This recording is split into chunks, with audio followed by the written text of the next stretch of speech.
Hello guys and welcome back to my YouTube channel, and thank you so much for clicking this video. So guys, if you wondered why Marwa is always on sunglasses, here is the reason from a video he did 4 years ago. I wear sunglasses during the day and during the night. And today you're gonna see my eyes too. Growing as a young kid, I just wanted to be a bus driver because I knew like at least you take control of the bus, you like the boss, it was like the best career I would have ever dreamt of, yeah, when I was a kid.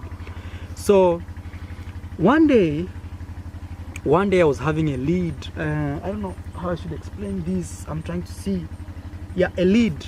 I have some water with me here because I just came from other part of the world, so I have to have some water like this to transition before I drink the local water here. That's how when you're traveling you have to know those small rules. So this is a lead. This is a lead.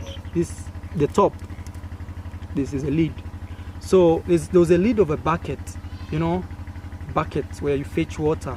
I wish I came with these things to illustrate. So you can imagine this, but a bigger bucket. So all the time I used to hold it like this and be driving, like a small kid, because man, we didn't have toys. And actually toys we made were we made toys with cables. I saw some cable right behind me here. I don't know if I should go pick it. Just try to understand. Those cables, when you take like electricity cable, those actually in British English we say wires. We used to make toys out of wires or out of cables. So copper cables, okay, or maybe something like that. So my dad was really strict. He didn't like anything to deal with toys when I was growing up. So anytime I tried to make those toys, I would make them and hide them away from home. So one day I was riding, when I say riding, it was the lead. Remember, the lead is this top. So the lead of a bucket, I used to ride it and say beep. So I used to do things like that. And I used to emulate, or I used to copy the stagecoach bus. And most of the time this bus never stopped. It never stopped. So let's say it's showing up from the other side. Maybe you're on the road. It's used to knock like cows, goats, like anything it will find on the way. It's knocking it. It cannot stop. Like that was the rule of stagecoach. So growing up and being influenced to be a bus driver, I had my own bus, imaginative, and I used to ride that lead, So one day I was on the road. It was like 7 p.m. So I was like beep, and I was like changing gears and everything, just a small kid, vroom, vroom, vroom. Those, how you think you are a bus, and in your mind you the driver, because it's a dream job you want to have like a small kid. So I met this guy on the road. His name was Juma, yeah. But it's sad because this guy died some few years ago. And so when I met him, I was riding my bus in my mind and with the lead. So let's imagine this is the lead, okay? This is the lead. So I was like, ooh, okay. So I just went and met this guy on the road and on my side, and I hit him. I was actually like 11 or 12 years. I hit him, like not really hit, but I pushed him. I went like beep, I hit. One thing you should realize, Juma had a problem. He was like crippled, so his legs were tangled. They were like this, so he used to walk like this. So imagine those are legs, but I'm using my arms to illustrate how he used to walk. So he used to walk just like this. The legs used to, yeah. So there are a lot of villagers over there making noise. In my home, they have like local liquor. It's called changa. It's if you take this top, two of them, you can't move. Google maybe changa Kenya. You're gonna see it's super crazy drink. Yeah, it can take you like here in my village. It's crazy. So let's finish this story. So when I knocked Juma, and Juma fell down. He was a cripple, and so I was still moving because I told you like the bus never stopped. That was my imagination. So he yelled like, why did you hit me? You know, like, why? So but he yelled in Swahili, my native language.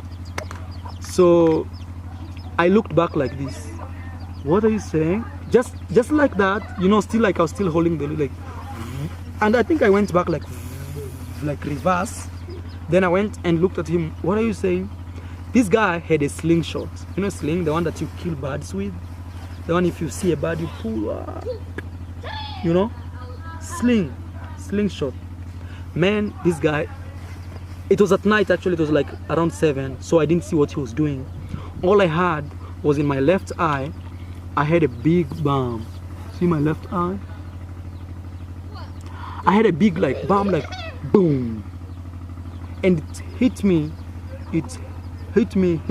really hard in my eye. And I tell you, my friends, in a split of second, what I had was darkness like this. It was as dark as this. Actually, in my mind, I thought like my eye had like come out. Like actually in my mind, that's what I thought. So I cried. I was a young kid. I cried like, whoa, please help me. So you know, I went blind like in a second, like pop. So when I cried, I was like, hey, please help me. So people came, like they were asking me, what's wrong? I told them, hey, Juma hit me in my eye. Actually, this left eye. I think I have some. Yeah, I don't know. I should use some piece of cloth. But Juma hit me on my left eye. Then I was crying like, wait, is my eye here? Is my eye here? Is it right here? Everybody's like, what are you saying? I'm like, he just hit me. I can't see. When I close my other eye like this, I see darkness. So actually, it was where I used to live was next to Juma's place. Like, not where I used to live, like even where I used to live, we were like neighbors. We were neighbors, like 100 meters, the distance of 100 meters.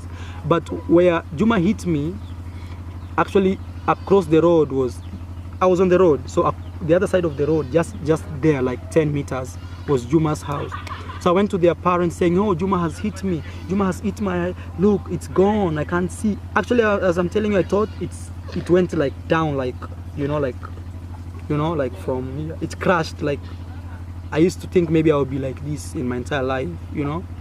But when I went home, I was crying, and I was 12 years, man. The following day, my mom was traveling. So my mom was traveling to go do exams, okay? She was studying in the college. And the following day, she was traveling for 2 weeks. So when I went back home, my mom cried, really like literally cried. And for those guys who have not seen my mom, you see my previous video, you're gonna see my mom. So my mom really cried, and she was like, oh, my son, like, you know how she feels, like she feels helpless. And actually we were very poor, like really poor, even going to hospital.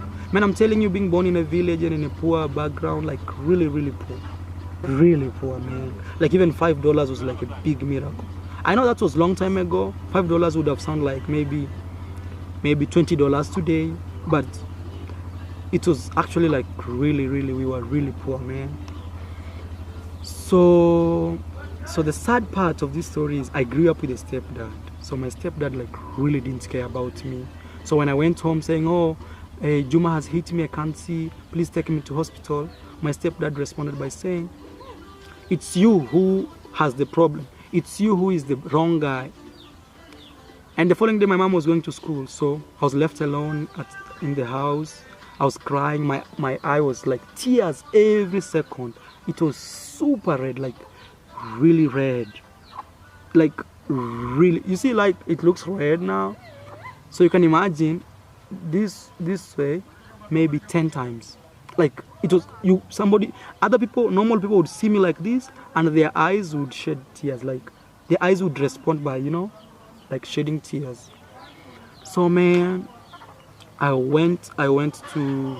stayed inside in my home because my mom had left. She was the only person who cared about me anyway, because I was living in a family with a stepdad who didn't care at all. I hope he doesn't watch this video, but if he does, that's the reality of life. So man, I really cried. I was just in the house for 2 weeks, not going in the hospital. Man, it's pain, pain, pain.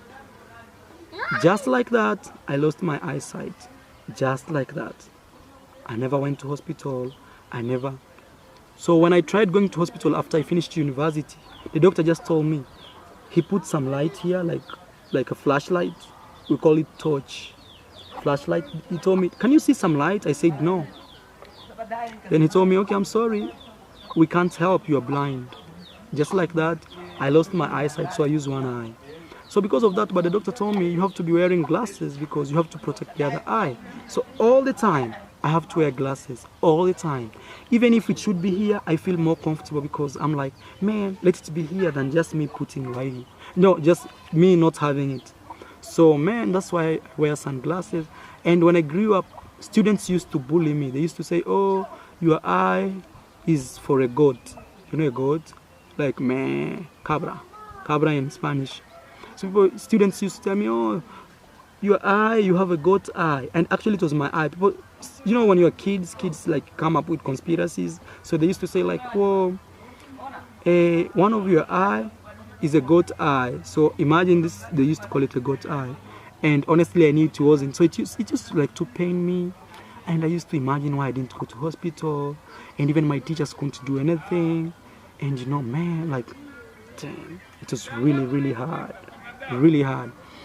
And yeah, that's why I wear sunglasses every day. That's why I have to have sunglasses during the dark. But the doctor did not actually recommend me sunglasses. But for me, I felt like sunglasses were big because they covered a huge part of my face. So I felt like with my sunglasses, everything will be alright, you know. That's why I wear sunglasses. So those people who judge me or who judge others, you know, this should be like a learning lesson. Those people who judge others always thinking like, oh, what the fuck is this guy doing? Where is he from? He's so primitive. I know they're called sunglasses. So they are for the sun. But I have to wear them, okay? Bye for now.